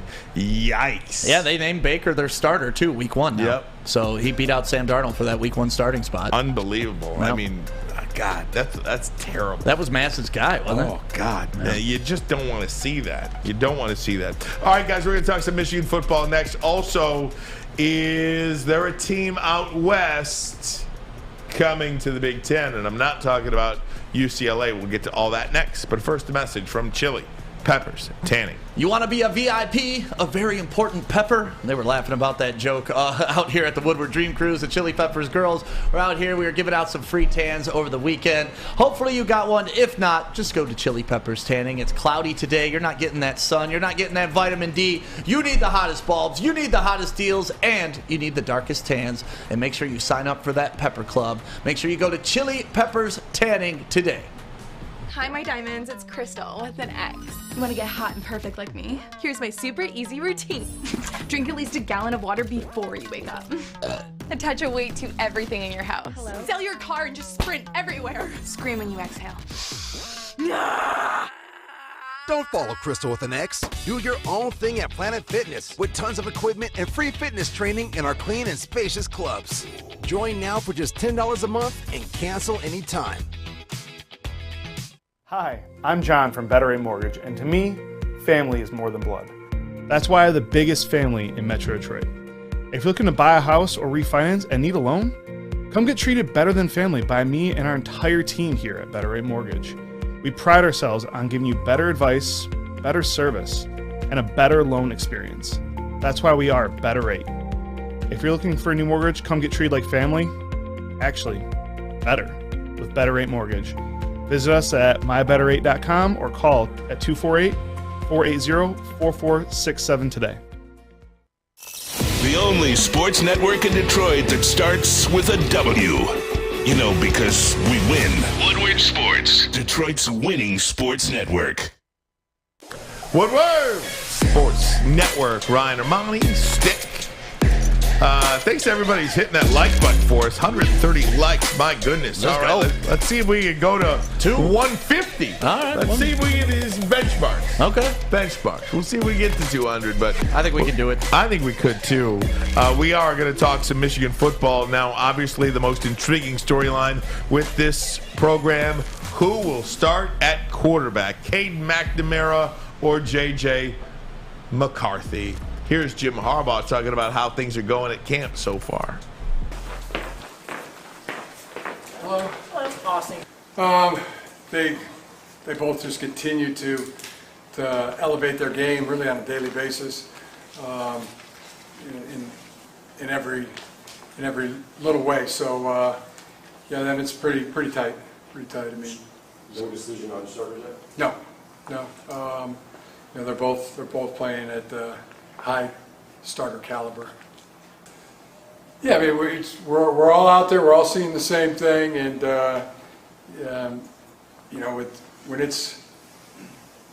when it would be obvious to coaches, it'd be obvious to players as well. or it wouldn't be, or it would be what it is right now. I mean, it's man, they're both good. I think if you talk to some of the Dave Repson from the Big Ten, Howard Griffith was here, Coach was here. It was like, just get their opinion. They watched it. See if I'm not telling you the truth. And that was Jim Harbaugh. Both playing good. That was Jim Harbaugh talking to me. I want to give proper credit to that video. That was from the Winged Helmet at TWH_Chris. The Winged Helmet. So we took that video from his Twitter, and we thank him for that. Give him a follow. Great content on that. The Winged Helmet at TWH_Chris. If you're a Michigan football fan, really good content there. But the quarterback situation is going to continue to be, I don't know, a blessing and a curse for this team. And you're really going to just... we talked about this on Friday, Stick, when I called in to your and Matt's discussion. I don't even know what to say about it anymore. I mean, because it's almost becoming, I don't want to say we just don't know. And I wish Michigan would let you in to see the practices like they did to the Big Ten Network. Right. But you can't see the practices. Right. So you're really just left to speculate and take for granted what Jim Harbaugh is telling you. And you're going off of what you saw last year, too, yes. Which to young players, that's kind of a tough thing to do because there can be so much growth in the offseason. I mean, we're talking about earlier with even Jaden Ivey and his body type growing into the site. That's a professional. These are college kids, 17, 18, 19, 20-year-olds, and your body as a young man changes a lot over that time. So we can't just that. We can't address the strength and see how these guys are doing. We can't address their speed. We can't address how they're reading the defense. We don't see the fluidity in turnovers. Practice. We don't know who's throwing the ball to the other team. But all we can do is kind of base it off of last year and understand, all right, Cade was a game manager. JJ came in and offered that flair. So which side of the ball are you on? Do you want a guy that's more consistent and is reliable and has been there? Or do you want a guy that has a tremendous ceiling, which could take you over the top, but could also throw you under the bus? So it's really depending on what poison you want to pick at this point. And again, this team is as skilled as we have seen in quite some time. And I'm including the guys that were on the roster last year that won a Big Ten championship. I think this team, offensively for sure, is, I guess, more skilled than last year. But I guess you're only losing Hassan Haskins. But you got Donovan Edwards year 2, baby. And that's a monster. This is as talented overall as Michigan has been in a long time. Now, I know Hutchinson, Ojabo, and Dax Hill, you lose those guys to the NFL. But again, who's to say that they don't have players like that waiting in the wings? Because at this time a year ago, did you think that Aiden Hutchinson was the number 2 overall player in the draft? Did you think that David Ojabo was a first-round draft pick in the NFL? Because that's what he would have been, a top 15 pick if he didn't get hurt at Michigan's pro day. Well, this time a year ago, Michigan was unranked. Exactly. They didn't make the top 25. Exactly. That's what. So for anybody to say that they don't have the same level of talent defensively that they did a year ago, I can't say. Now, I'm not saying they do, but I'm not saying they don't either. I just don't know. I don't have the privilege of watching practice. Nobody has the privilege of watching practice at Michigan unless you're some national reporter like the Big Ten Network gets to do. Right. Or if they invite somebody in like a Kirk Herbstreit, or I don't know if they let him in being a Buckeye. But being a Buckeye. You see what I'm saying? Right. Everybody makes these definitive statements about these teams that they have never seen just based on names. And I can tell you that I don't know, you don't know, nobody knows how good these guys are going to be when the lights go on and the stage is set and football is played. By the way, we will get Big Ten football this weekend. Nebraska at Northwestern, week 0 in college football. Absolutely love it. I want to get Flannel Sam's opinion on this because he's a diehard Michigan fan. Aiden Hutchinson is greatest player of all time. Do you see Michigan having that depth on defense coming back this year? I mean, defense is the question mark, right? Because you lose Aiden Hutchinson, who is their best defensive player since Charles Woodson, David Ajabo. But Sam, I agree with you. But he wasn't this time a year. You know what I'm saying? No, that's very fair. Nobody thought that last year. And David Ajabo coming into last year had one tackle his entire career. And, of course, they lose Dax Hill as well. So you could see guys like Mozzie Smith step up. Is he going to be the guy that ends up being the star? Because he was voted, the #1 freak athlete in college football. You got Junior Colson, a linebacker. He's pretty good. DJ Turner, I think, is a dark horse Thorpe candidate. But if they're going to win at a high level, Michigan, it's going to be with that offense because that offense it's stacked. It's the best group of receivers they've had at least since Braylon Edwards' days, and I'd argue it was even more deep. Donovan Edwards, Blake Corum, and then the quarterback situation. I want them to start J.J. McCarthy because I think he could unlock an offense that could average 45 points a game. So that is the way that I think they reach their ceiling, but I'm kind of with you, Ryan. I think they're going to be a really good team. I think it would be highly disappointing if they at least don't go into the Ohio State game undefeated. And, hey, maybe they'll win that. Maybe they'll win the Big Ten again. But at least go into that game with that schedule undefeated. I agree with you. I think you got 2 games on the schedule, maybe 3 if you have Iowa in there because Iowa is always seemingly a tough place to play. But you got Michigan State, Penn State. Those are the 2 games you got on the schedule before you get to Columbus. And I would be disappointed if they have a loss on their schedule before that game. That's just how I feel about it. You could call me any name in the book. You could say Michigan slappy. This guy doesn't know his ass from a hole in the ground. How about clown? I know you love the clown emoji. Insert clown emojis Insert here. Clown give emoji. me 3 or 4 clown emojis if you want. But I think the Michigan Wolverines heading into that Ohio State game will be unbeaten, and you take your chances, right? But Sam says something that is very astute. I do think that J.J. McCarthy at quarterback gives you the ability to score more points on any given day. You have the higher ceiling. Much higher ceiling. But you also have the higher risk. And that's the give and take with J.J. McCarthy. I don't see it. You don't see the risk? Higher risk. You don't see the higher risk? No. Okay. Because, again, as a true freshman... He did have a costly turnover. That was accounted to Blake Corum. Right? I mean, at least that's what the coaching staff says. Yeah. You know, it's a read that, Corum should have had. But neither here nor there. Is Oregon headed to the Big Ten? We'll have that for you next. But first, a message from Cintron. Yeah, during the last break, Fletch ran across the studio, got in our little Cintron fridge, and pulled one out for himself, because he needs that energy to last throughout the day. And it's about that time. It's about Cintron o'clock. Go grab one at your local Kroger. Or if you want, just sit at your desk right now and order a whole case for yourself. And it's a Red Wings Special Edition 6-pack. Go to CintronWorld.com/Red Wings right now and order yours. Try it out. Give yourself that energy you need to make it throughout the day. When you need apparel, there's only one place to go. Big Frog in Novi.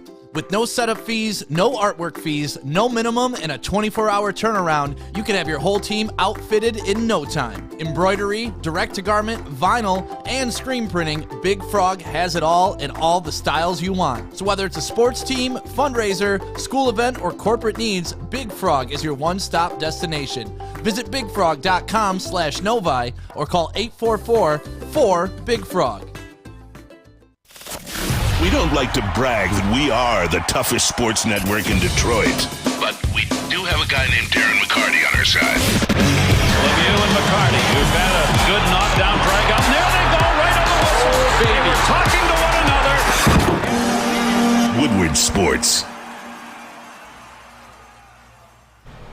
Grab your favorite jersey and join us down at Monroe Street Midway on August 25th for a Jersey Thursday roller skating party. Our very own Woodward Heavyweights will be broadcasting live from the Rollout Detroit Roller Rink with a Jersey-themed party starting immediately after with a DJ and a jersey giveaway. So mark your calendars and join the Woodward crew for a Thursday Thursday, August 25th at Monroe Street Midway. Again, that is Thursday, August 25th at Monroe Street Midway. Midway. It's so fun down there. Oh, man, that was a great time. You had a life highlight down there, stepping off the show and draining a 3.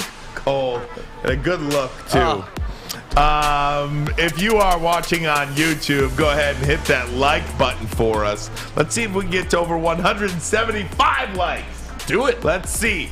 Come on, baby. Tell a friend about Woodward Sports. Hey, maybe share the link with somebody you know out there as we continue to spread the word about Woodward Sports Network, Detroit's first all-digital sports network. Brett McMurphy has reported that Oregon has initiated preliminary discussions in Chicago with Big Ten, the Big Ten Conference, I should say, to determine if the Ducks are compatible in the conference. The Big Ten not done expanding, a source told Action Network last week. Oregon, I think a lot of people, in UCLA, let me first start by saying this. There are regions, or whatever they're called, for UCLA who are trying to stop UCLA's transfer into the Big Ten. And that could be a fallout. We'll see what happens. USC is totally full bore in the Big Ten, but those at UCLA are trying to stop. I don't know why they would want to do that, to be honest with you, because the Pac-12 will not survive. Right. The Pac-12 is going away. So does UCLA want to break off from USC and go to a watered-down Big 12? That's what I'm thinking. It may give them a competitive advantage so they're both not recruiting LA at the same time for the same conference. Maybe. That's the only thing that kind of makes sense in my head. If you are not in the Big Ten or the SEC, you are nowhere, I think, in college football. Right. Because the Big Ten is going to go to 20, the SEC is going to go to 20. So you will have 40 teams in those two conferences that are going to play for all the marbles each and every year. And those are going to be the teams, the conferences that make all the money. You saw the television deal that the Big Ten struck. I mean, these are billions of dollars. With B's. I mean, you're talking about each team getting $100 million every year. Each school, each athletic department getting $100 million based on this new TV deal with the Big Ten. That should help with the NIL money. You think? I think it should help a little bit. It is incredible. So, USC notwithstanding, Oregon, I think Oregon would be, that seems to be a natural fit with the West Coast. I mean, you're talking about if there's 4 or 5 spots open, Oregon, you're talking Notre Dame, regardless of what happens with Notre Dame, but isn't that the perfect combo? Notre Dame, Oregon, and of course USC and UCLA. I think you still want to see UCLA in the Big Ten. Yeah, you want to keep stacking good teams, right? Mm-hmm. That's kind of the name of the game right now, and Oregon would fall under that umbrella as a good team. You don't want to pack your division with a bunch of Rutgers, right? Yeah. Like, love Rutgers, much respect, but adding them to the football schedule did absolutely nothing to the Big Ten, except gave Michigan a bunch of free wins every year, and Michigan State a lie-down game every year. So Oregon, I think, would be a nice fit. It's interesting because Dante Moore, the quarterback from Martin Luther King High School, he chose to go to Oregon. They have a big Detroit presence, Oregon. They have a big recruit Detroit here. Yeah, they do. They recruit here, and They have who a big doesn't want to Detroit go presence. play in the backyard of Nike where you're going to get 97 uniforms to play 17 games? Yeah. Like, I think that would be a really big step for the Big Ten. I mean, you've got the 14 they have now. And then, again, USC will be 15. Will UCLA be 16? We don't know. Right. We anticipate that will eventually go through, and then you're looking for 4.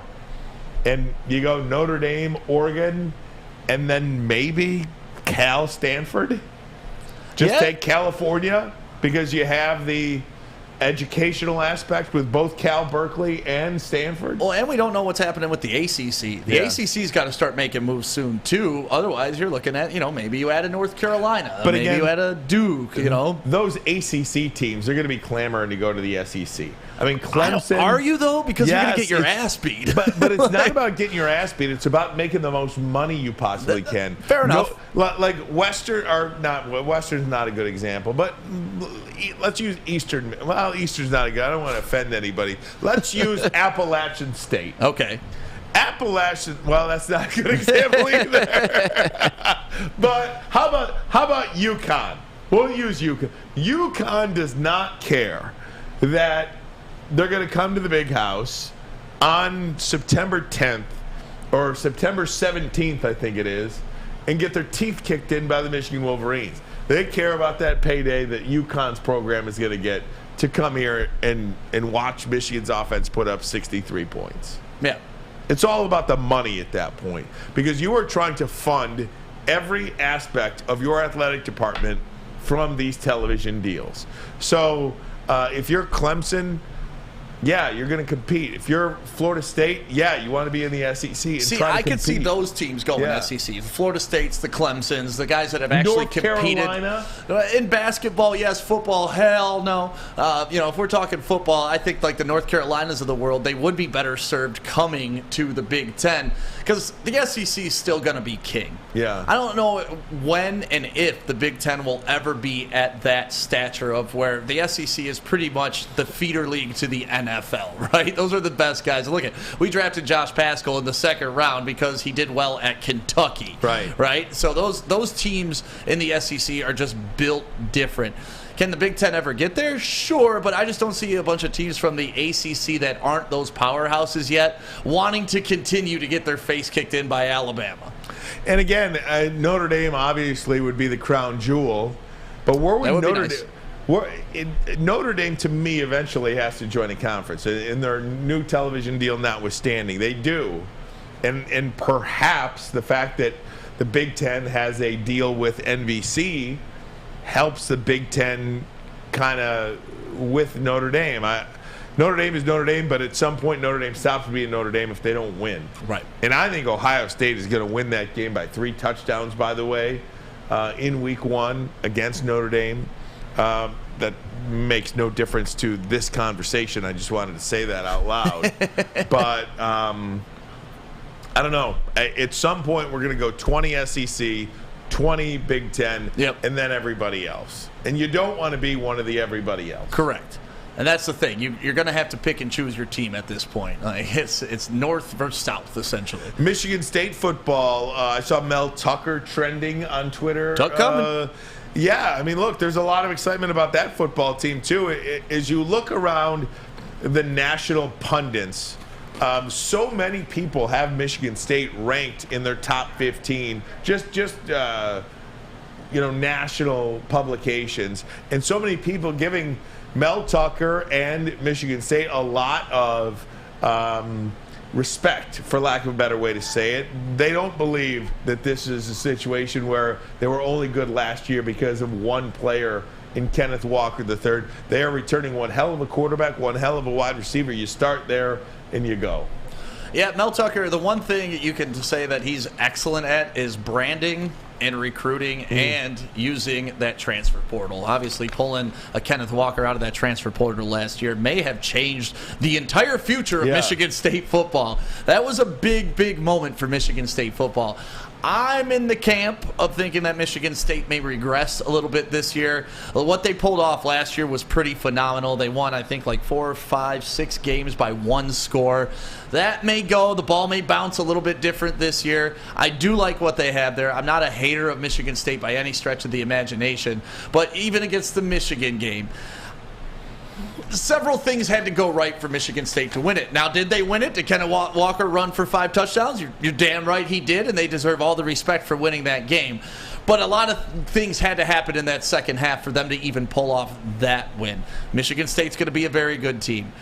I don't think they're going to be as good as they were last year, but that doesn't mean they're a bad football team. Hey, there's another team to look out for in terms of joining the Big Ten. As I've got Michigan State's schedule up here, we're going to find out what Michigan State does early in the year. Week 3 at Washington. That is always a tough matchup on the road at Washington. But we saw Washington play Michigan last year. Now they play Michigan State this year. I mean, that's a team that a lot of Big Ten teams will schedule and vice versa. Yeah, it just seems like anytime a Big Ten team travels all the way to the other time zone in the West, it's just tough for them to adjust. I wouldn't mind seeing Washington in the Big Ten if we're taking Oregon, right? Why not? Again, you're looking at top television markets too. Seattle is one of those television markets that you're trying to accumulate. If you look at the Big Ten, I mean, they've got New York, L.A., Chicago, Philadelphia. Yeah, they have the Detroit. top 5 for sure. Detroit's 12 now in media market, right? Maybe even 14, but it was like 4 at one time. It was 7 when I started in media here. Exactly. Yeah. So they've got the D.C. market, which is high.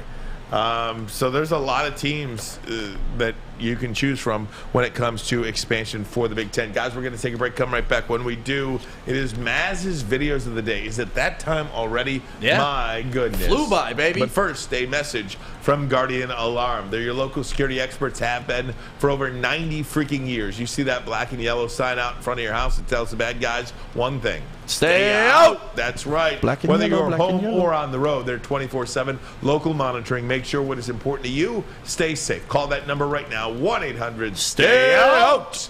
That number again, 1-800-STAY-OUT. Call them today. Tell them Woodward Sports sent you. We'll be right back.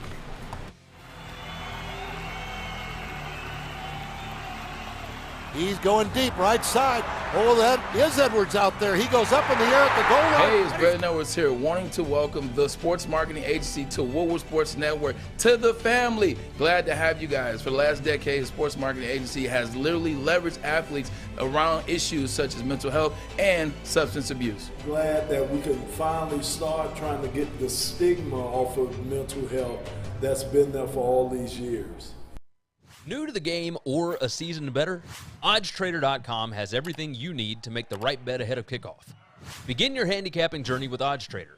Improve your edge by finding the best price on every game from sportsbooks in your backyard. Take advantage of the numerous sign-up bonus offers to pad your bankroll. Dive into key game statistics, player performance, and even account for the projected game day weather. Best of all, you can use the OddsTrader bet tracker to keep a log of your action. Welcome to OddsTrader, and best of luck. Make sure you're listening to Woodward Sports all day long. Start your morning with the Morning Woodward Show. Spend middays with Big D Energy. Watch and listen your drive home with the Bottom Line. And don't forget about Woodward Bets Daily. All live, all right here on the Woodward Sports Network. Ciabattas. That big boy. I love Big Boy. I love the ciabattas, and I love that chicken club too. And I'm also a sucker for that cordon bleu ciabatta as well. And you know what's the best part about this? You order the sandwich, you get fries and a Pepsi for free. You can't beat that deal. So make sure you go to Big Boy today and get yourself some ciabattas. Guys, before we get to Maz's videos of the day, I did want to say one thing that I saw over the weekend that really bothered me. Uh-oh. It was in regards to the Detroit Tigers. Okay. Robbie Grossman. I gotta see if I can figure it out. Here it is right here. This is from David O'Brien. He's the Atlanta Braves beat writer from the Athletic. Surging and improved Robbie Grossman is one reason why Marcell Ozuna already was benched before his latest troubles. Cody Stavenhagen, the Tigers beat writer for the Athletic, says David details in his story how the Braves analytics and video departments helped Robbie Grossman figure out his left-handed swing in a matter of days, which makes you wonder why the Tigers couldn't identify the same things. It is an organizational problem with the Detroit Tigers. What firing Al Avila did was a start, but this by no means will improve this team if they don't get it right from the scouting department, from the Latin American scouting department, from the development, from the player development of this organization. Everything is bad with the Detroit Tigers. I will repeat, everything is bad with the Detroit Tigers. When you have the Atlanta Braves guys, analytics and video departments figuring out Robbie Grossman's swing in a matter of days, that is an indictment upon you. And I hope whoever comes in here, whether it's insert GM name here, just cleans the whole thing out. The whole thing. And there is no loyalty for being bad at your job. Because I fully believe everybody in that organization has done a disservice to the Detroit Tigers players. From the position player development to almost every pitcher in their organization getting hurt. That is not on the players. That is on you. And Chris Ilitch must figure it out. Whoever the hire is, come in, clean house, period. You stole the That words is it. right out of my mouth, actually, on Big D Energy earlier. I was quoting one of my old bosses who says, sometimes you got to re-rack the entire effing thing. And I'm talking top to bottom. You come in, you burn this thing to the ground, and we start all over again. Yeah, this is a slash and burn situation where you hope that burning the forest will replenish the soil so we can actually plant something that will actually grow. There you go. So I had to get that off my chest because it was just brutal. Guys, time of the day we like to play Maz's videos of the day. Filling in today is Fletch. And now it's time for Maz's videos of the day. Only on the Woodward Sports Network. What's up, guys? You, baby. Hey. Come on, Fletch. All right. Give me that energy, baby. Okay. This one I have to mute, but I really like this video. There's a couple FU bitches in here. But we got Jags and Steelers fans brawling at the preseason game, and there were some good punches thrown here. Look at this. Oh, man. I'll take the Steelers fan over the Jags fan all day long. Why all these fights in the stands lately? Because people forgot how to treat each other during COVID. Come on, man. Look at that. Look at that. Get him. Oh, get out of the way, ma'am. Those are some of the There's worst something punches about, I've like, ever seen. It's football, or you go to like a music concert, like something that's got some hard rock to it, and you got grown men drinking, and they just want to punch each other. Yeah, Raiders this is fans, terrible. like when the Raiders play the 49ers, expect at least 3 people to get knocked unconscious. You hate to see it. I love to see it. I love this stuff. You hate to see it. If some people don't like it. I love it. Let idiots be idiots and get knocked out. Very good. It's still going. No, they don't stop. Oh, my God. You have another Get him, 20 get him. seconds on this. Where's security during all Please. this? Oh, they're out. Oh, there he is. There's the safe guy. He's like, excuse me, They'll fellas. be out of jail in the morning. They're out. Look at that poor lady trying to break it up. Oh, it's so bad. And you always job, see a lot of Fletch. hairy butt cracks during these fights, Yeah, too, what's don't up you? with that? Well, their Like, there's pants are always the falling down. overweight guys. Come on, guys. Come on, guys. All right, number 2. We've got 3 videos today. So number 2, I can't play this sound on this one either because of the music. But Maz has this titled "Flag Football Superstar." This girl is moving around these defensive players. Look at this. Oh, yeah. Oh, little Barry Sanders. Who do you think you are, Barry Sanders? Ooh. Whoa. Touchdown. And then they call her Patterson. They called her out of bounds at the end there. Oh, my love that. gosh. And she gets pissed and throws the ball on the crowd. I like her number 2. My radio partner or my YouTube partner, he wore. She did step out. She did step out. Wore number 17. Braylon Edwards. 17. Pretty good wide receiver. Good job. Yeah, he was pretty good. Pretty good. All right, and the last one for today, we've got a dog that I think has possibly better skills than Braylon, but that might just be me. Uh-oh. Check it out. Oh. Frenchies are so funny, dude. Oh, my gosh. Look at the skill on this thing. Are you kidding me? He's going. I'm just wondering, what does this have to do with Braylon? This dog's jumping up and down constantly. He could catch a ball. Oh, my God. Get this man on a route. Wow. Look at how he's putting his whole body into it, constantly flipping. Very good. Love dogs. Love it. I had Woody out here for the Dream Cruise over the weekend, and man, what an all-star. Oh, my What an gosh. all-star. That's awesome. Fletch, hell of a job out of you today, my friend Sam. Thank you. You as well. How about a hand for Stick? 4 hours today. Big D Energy and Bottom Line did it all. Good job, my friend. I appreciate you riding shotgun here. Can do this all day long, man. This is fun. Certainly appreciate it. Thanks to everybody for watching. If you have not done so already, please go ahead, hit that like button for us. Subscribe to Woodward Sports. Braylon and Maz will be back tomorrow. I am so happy to be back with you today after a week off. Yeah, glad you're back too, Ryan. Thanks, man. Feeling good, looking good for anybody and everybody who invited us into your homes or into your cars or wherever you're watching us today. Into your bathrooms. We thank you so much. Please continue to do so. Woodward Sports coming.